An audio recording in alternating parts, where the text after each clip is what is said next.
एक बात जरूर है, कुछ बातें हैं जो जिनका सरकार की तरफ ध्यान दिलाना चाहता हूँ। खट्टर साहब ने शुरू की थी मेरिट से नौकरी। मेरा उस समय भी कहना था खट्टर साहब को, उन्होंने कुछ बातों की तरफ गौर भी किया।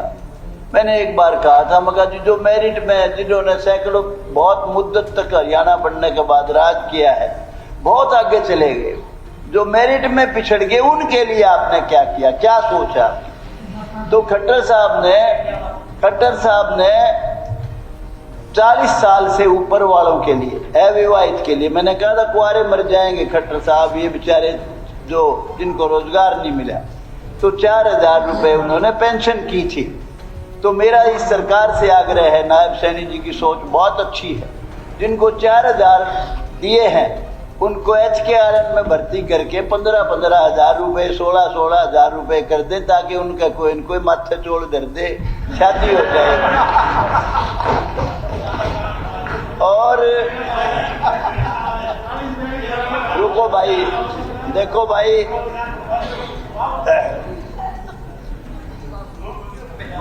स्पीकर साहब, स्पीकर सर, जो मैं बात कहूंगा सच बोलूंगा, झूठ कूट मुझे आती ही नहीं है, ये मेरी डिक्शनरी में है ही नहीं। वैसे चाहे मेरी बात हो चाहे और की बात हो, मैं जो अब घोषणा की है मुख्यमंत्री जी ने आज, 6 महीने में सारी सड़कें सब रिपेयर करवा दूंगा, नई करा दूंगा, ये बहुत जबरदस्त घोषणा, इसके बहुत दूरगामी प्रभाव पड़ेंगे, इसका बड़ा तगड़ा असर पड़ेगा। और यूं सोचिए, जिसकी सड़क सही होगी उसकी दिशा भी सही होगी, वो देश प्रदेश बहुत तरक्की करेगा, हर मामले में आगे जाएगा देश और प्रदेश हमारा। मैं कुछ बातें जनहित की है, उनका ध्यान सरकार की तरफ जरूर दिलाना चाहता हूं। 2006 में डिग्गी में एम्प्लाई करवाए थे, एम्प्लॉयमेंट दी थी हुड्डा साहब की सरकार। 19 साल हो गए, बेचारे 15-15 हजार में हैं वो। मेरा आग्रह है सरकार से, उनको पक्का कर दो।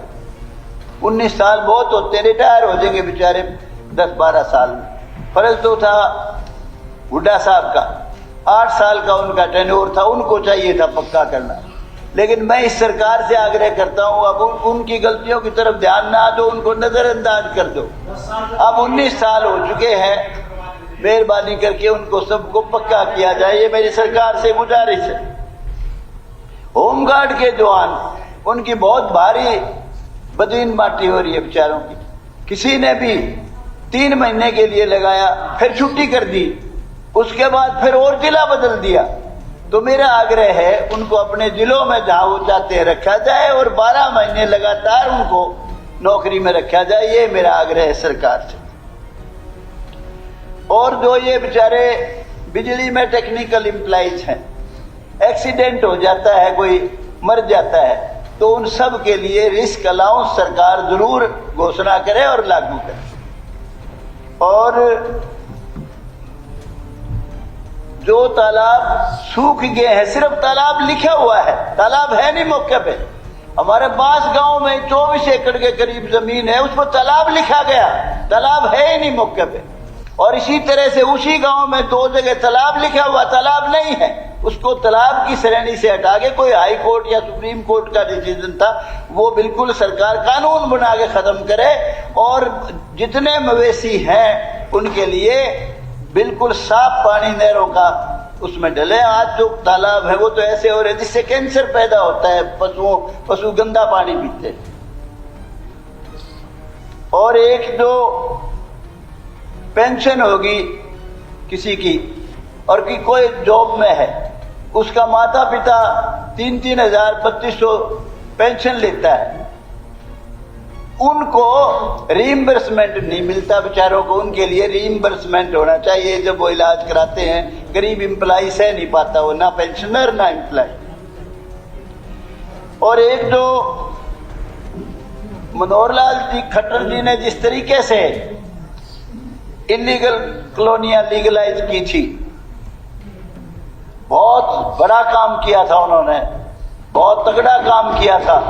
मेरा सरकार से आग्रह है, जितनी इलीगल कॉलोनियां हैं वो सारी कॉलोनियां रेगुलराइज की जाए।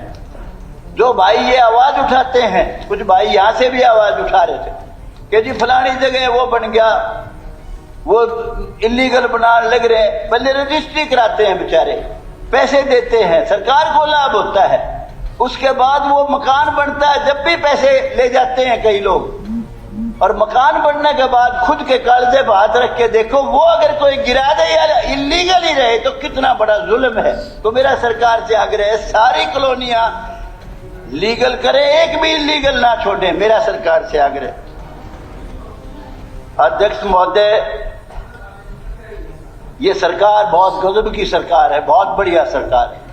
खट्टर साहब ने एक कानून बनाया था ऑनलाइन ट्रांसफर पॉलिसी, वो मेरा आग्रह है सरकार से, टीचर्स में तो ये सही है, उसमें भी कोई न कोई खाना छोड़ दे, कोई का बहुत जरूरतमंद है उसका ट्रांसफर हो जाए, वरना ये मोस्ट डैमेजिंग है सरकार के लिए। ऑनलाइन ट्रांसफर पॉलिसी इमीडिएटली खत्म करनी चाहिए।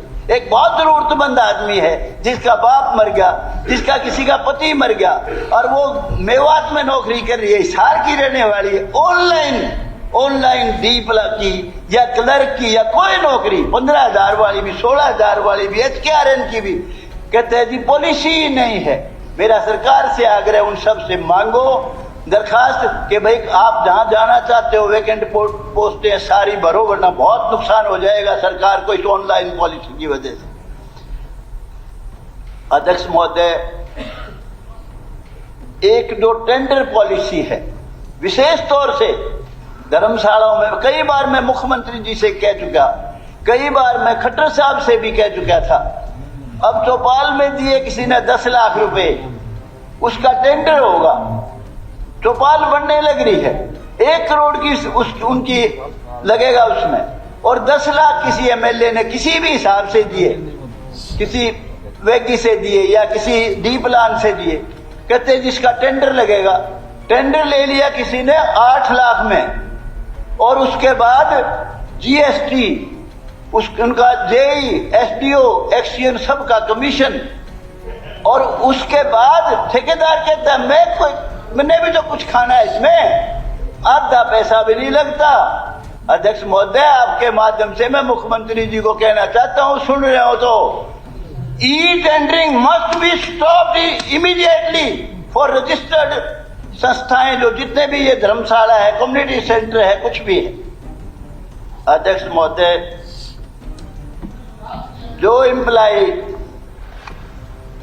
मेवात में लगे, इस राज्य में भी लगे, हुड्डा साहब की सरकार में भी लगे, मेवात में, सुनिए जो बात मैं कहना चाहता हूं, आपके हक की कहूंगा, सबके हक की कहूंगा, उनको इमीडिएटली वहां स्पेशल भर्ती करे सरकार, और जो वहां के आसपास के हैं या जो भी जाना चाहे जरूरतमंद आदमी, उनको वहां एम्प्लाई करो, और जो लोग वहां लगे हुए ऑलरेडी 10-10 साल से घर से महरूम है, उनको फौरन रिलैक्सेशन देके परमानेंट एम्प्लाई सारे हरियाणा के अपने जिलों के बनाया जाए।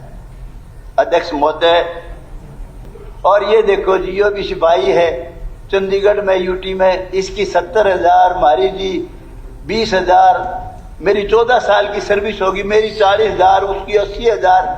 मेरा सरकार से आग्रह है, बहुत खतरनाक ड्यूटी देते हैं बेचारे, करप्शन भी इसीलिए करते हैं, वरना करप्शन भी बहुत कम करेंगे, बहुत फर्क पड़ जाएगा। उनको पंजाब के समान वेतनमान दिया जाए, मेरा सरकार से आग्रह है। अध्यक्ष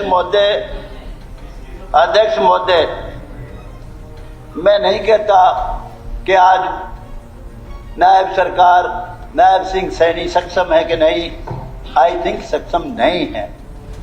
बहुत दिन से मामला चल रहा है ओल्ड पेंशन का, पुरानी पेंशन के बिना एम्प्लाई, यूं समझिए बिना एम्प्लॉयमेंट का है, बिना सरकारी एम्प्लाई। मोदी साहब से रिक्वेस्ट करे, सरकार से रिक्वेस्ट करे कि जी ये पुरानी पेंशन जो है उसको बहाल करो, ये बहुत जरूरी है। अध्यक्ष महोदय, अब आप घंटी तो आप 3 मिनट खा गए थे जी पहले मेरे ये हुड्डा साहब बोले, फिर एक मंत्री बोला, दूसरा मंत्री बोला, पिछली बार वाइंड अप। पिछली बार